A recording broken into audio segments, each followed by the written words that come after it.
हाँ बेटा। सो आज का हमारा क्वेश्चन होने वाला है रूडोल्फ से, and that is question number 3.5 from the chapter electrostatic.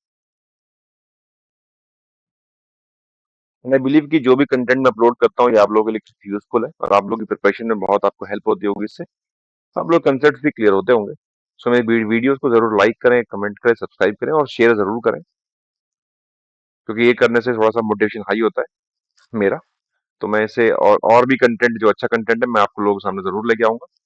आगे चलते हैं, इस नोट पे आगे करते हैं इस क्वेश्चन को, देखते हैं क्वेश्चन हमसे क्या कह रहा है। Question number 3.5 is: A thin wire ring of radius r has an electrical charge q. What will be the increment of the force stretching the wire if a point charge q naught is placed at the ring center? मतलब कि ये thin wire ring है, इस पे कुछ charge q मौजूद है, ठीक है, और इसके सेंटर पे एक चार्ज हमने प्लेस कर दिया q नॉट।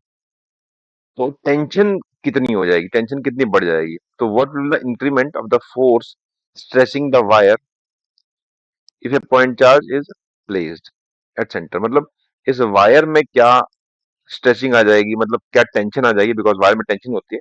तो टेंशन क्या डेवलप हो जाएगी, टेंशन के बारे में हमसे पूछ रहा है। तो एक्चुअली क्या हो रहा होगा, जैसे ही आप ये रखेंगे चार्ज, लेट सपोज मैं इसे एक छोटा सा एलिमेंट मान के देखता हूँ, डी क्यू। ये चार्ज जो है, इस एलिमेंट को दोनों में रिपल्शन स्टार्ट हो जाएगी, लगेगी फोर्स पे by Coulomb's law, K Q one Q two by R square, जिसकी वजह से अगर ये तार ढीली भी रही है कुछ भी, तो सारे एलिमेंट पे बाहर की तरफ एक फोर्स लगेगी, कूलम्बिक फोर्स, है ना, बिकॉज रिपल करेंगे पॉजिटिव पॉजिटिव चार्ज। तो ये जो वायर है, अगर ये लूज भी है तो भी ये टाइट हो जाएगा कुछ, है ना। तो इसका मतलब कुछ उसमें एक वायर में टेंशन पैदा हो गई, बिकॉज वो वायर टाइट हो गई है। और इस फोर्स को बैलेंस भी करना चाहिए, पर इस फोर्स को कुछ बैलेंस भी होना चाहिए, तभी ये वायर जो है, ये जो लूप है, वो इक्विलिब्रियम में रह पाएगा। दैट मीन्स कि कुछ वायर में टेंशन जो है वो पैदा हो गई है, उसको मैं निकालना है कैसे होगा। तो एक्चुअली वो हर एलिमेंट पे अलग अलग है भाई, डायरेक्शन अलग अलग फोर्स है हर जगह की, तो हमें इसमें एक एलिमेंट कंसीडर करना ही होगा। तो मैं एक डीक्यू मानता हूं, तो कंसीडर एलिमेंट।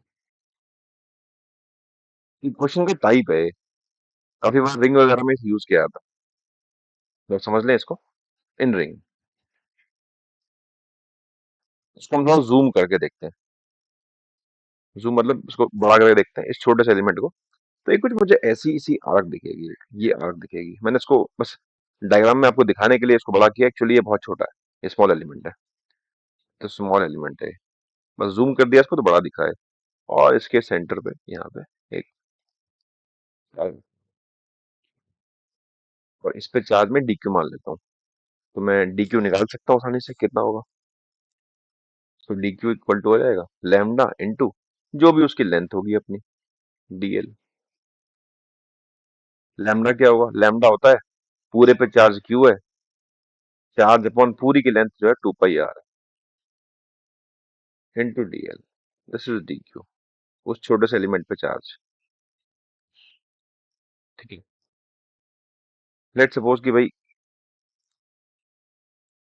ये जो फॉर्म कर रहा है पूरा एंगल सेंटर पे, ये एलिमेंट, ये एंगल पूरे को थीटा मान लेता हूँ। तो ये आधा एंगल जो है वो थीटा बाय टू हो जाएगा, और ये एंगल आधा थीटा बाय टू हो जाएगा, ठीक है। तो अगर इसमें वायर का एफबीडी देखूं, जो छोटा सा पार्ट है ये वाला, इसका एफबीडी देखूं, इसमें, इस पार्ट पे tension is always pulling pulling force. इस पार्ट पे कुछ, जो इधर वाला ये वायर है, इस तरफ फोर्स लगा रहा होगा टेंशन, और इधर वाला वायर कुछ इस तरफ लगा रहा होगा, बिकॉज टेंशन पुलिंग फोर्स है। मान लो एक वायर होती है, उस वायर में एलिमेंट ले, और तो उस एलिमेंट पे इधर वाला इधर खींचता है, इधर वाला इधर खींचता है, तो टेंशन हमेशा वायर के अलोंग लगती है और हमेशा पुल करती है, पुलिंग फोर्स होती है। तो इस एलिमेंट पे, ये आपने ड्रॉ किया है, इस एलिमेंट पे कुछ इधर टेंशन लग रही होगी और कुछ टेंशन इधर भी लग रही होगी, ठीक है?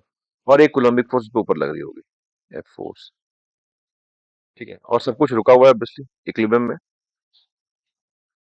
तो दोनों फोर्स आपस में बैलेंस भी होने चाहिए। तो अगर मैं कंपोनेंट कर लूँ, ठीक है, तो ये एंगल थीटा बाय टू है, तो this is also theta by to, and this is also theta by to.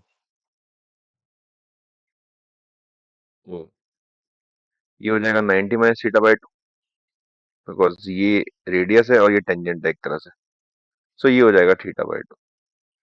सो ये हो जाएगा T cos theta by two, और this will be equal to T sine theta by two. Similarly this is T sine theta by two, this is T cos theta by to.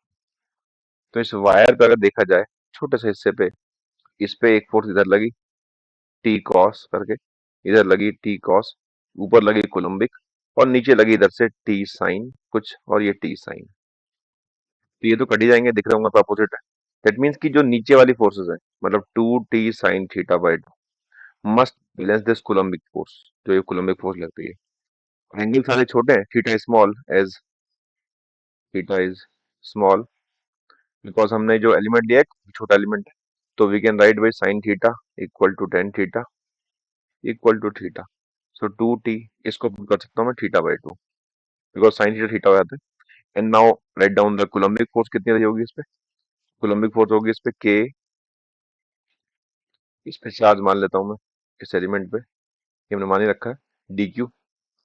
So D Q into Q naught, जो centre पे रखा हुआ है उस पे Q naught upon R square, है ना। अब डी क्यू निकालते हैं यहाँ से, तो इसकी लेंथ लिखनी पड़ेगी। ये लेंथ कितनी है, तो ये लेंथ निकालते हैं, लेंथ कितनी होगी। तो हमको ये पता है कि भाई अगर कोई आर्क हो और ये पूरा एंगल थीटा हो, रेडियस आर हो, तो जो लेंथ होती है D L is equal to, अगर ये आर है तो डी एल इक्वल टू होती है आर इंटू थीटा, है ना। तो मैं इस डी एल की वैल्यू पुट कर लेता हूँ, two pi R, R into theta, निकल के आएगा Q theta by two pi. इसकी वैल्यू पुट कर लेते हैं कि Q theta by two pi into R square Q naught, और ये टू से टू कट गया, दिस इज टी थीटा, तो इससे थीटा थीटा कट गया। तो टी की वैल्यू निकल के आई के Q Q naught upon two pi. This is the tension in the wire developed due to the charge placed at the centre. तो सेंटर पे चार्ज प्लेस करने की वजह से इतनी टेंशन पैदा हो जाएगी इसमें। तो अगर आपको फर्दर सॉल्व करना चाहें तो यहाँ पे के की वैल्यू पुट कर सकते हैं, one upon four pi epsilon naught. So you will get Q Q naught upon eight pi square epsilon naught into R square. So this is the answer of this question. आई बिलीव कि आपको clear होगा। तो question का type है बहुत standard, जो बहुत बार हमको इस तरह से मिलता है, मतलब इस तरह क्वेश्चन मिलते हैं कि भाई सर्कल रिंग में टेंशन निकालने वाला, तो इस तरह से उसको प्रोसीड किया जाता है। ऐसे क्वेश्चंस और टॉपिक में भी आते हैं, जैसे कि आपको अगर याद हो तो आपने साउंड वेव में वेलोसिटी ऑफ स्ट्रिंग निकाला हुआ इससे, या फिर आपने कभी लॉज़ो मशीन में क्वेश्चन किया हो कि अगर कोई रिंग घूम रही हो टेबल पे तो उसमें टेंशन निकालनी होती है, या फिर इसको मैग्नेटिक फील्ड में यूज करते हैं इस कंसेप्ट को, तो काफी इंपॉर्टेंट है। सो आई बिलीव को क्लियर होगा आपको। तो this is all about this question, thanks for watching.